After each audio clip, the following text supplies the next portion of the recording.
क्या पाना चाहते हो इस संसार में? सब कुछ प्राप्त है। कहते हैं वीर भोग्य वसुंधरा। यदि अगर तुम्हें इस संसार से कुछ प्राप्त करना है तो भागो, दौड़ो, जतन करो, पुरुषार्थ करो और जो भी प्राप्त करना है प्राप्त कर लो। लेकिन कितना प्राप्त करोगे? कितना चाहिए?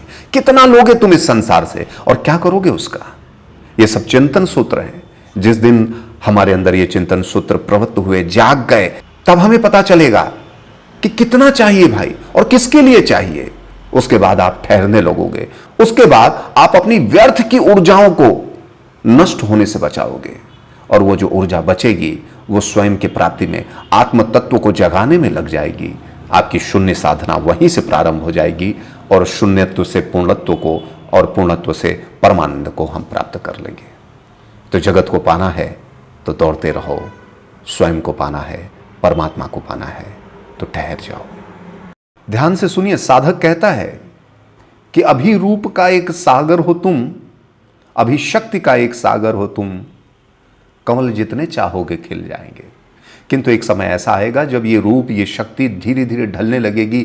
जो भी तुमने साधा इस दुनिया में, जो भी तुमने पाया, जो भी तुम्हें मिला इस दुनिया में, लगेगा कि ये अब छूट जाएगा। दर्पण जब तुम्हें सताने लगे, शक्ति क्षीण हो जाने लगे, कवि कहता है कि उस समय तुम मेरे पास आना प्रिय, हे सखे, हे प्रिय, तुम उस समय मेरे पास आना, मेरा दर खुला है, खुला ही रहेगा। ये परमात्मा तत्व है, ये आपका आत्म तत्व है जो कहता है कि कभी ना कभी तो आओगे, जो कहता है कि कभी तो तुम्हारे नयन बोल देंगे, रहो मौन तुम, मैं पुकारा करूंगा, जो कहता है कि कभी ना कभी तो तुम आत्मा की ओर लौटोगे ही, कभी ना कभी उस आनंद को प्राप्त करने हेतु, परमानंद को प्राप्त करने हेतु तुम अपने अंदर स्वयं में स्थित होने की कोशिश करोगे और उस समय हे सखे मैं तुम्हारे साथ हूं।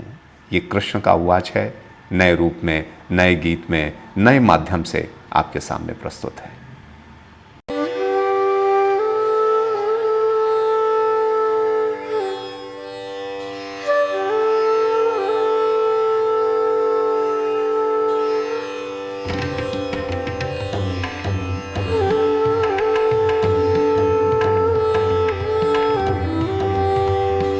क्या पाना चाहते हो इस संसार में? सब कुछ प्राप्त है। कहते हैं वीर भोग्य वसुंधरा।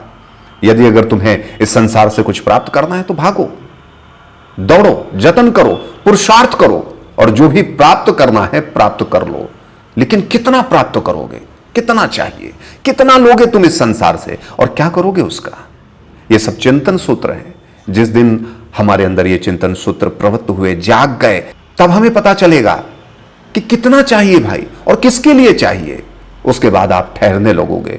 उसके बाद आप अपनी व्यर्थ की ऊर्जाओं को नष्ट होने से बचाओगे और वो जो ऊर्जा बचेगी वो स्वयं की प्राप्ति में, आत्म तत्व को जगाने में लग जाएगी। आपकी शून्य साधना वहीं से प्रारंभ हो जाएगी और शून्यत्व से पूर्णत्व को और पूर्णत्व से परमानंद को हम प्राप्त कर लेंगे। तो जगत को पाना है तो दौड़ते रहो, स्वयं को पाना है, परमात्मा को पाना है तो ठहर जाओ।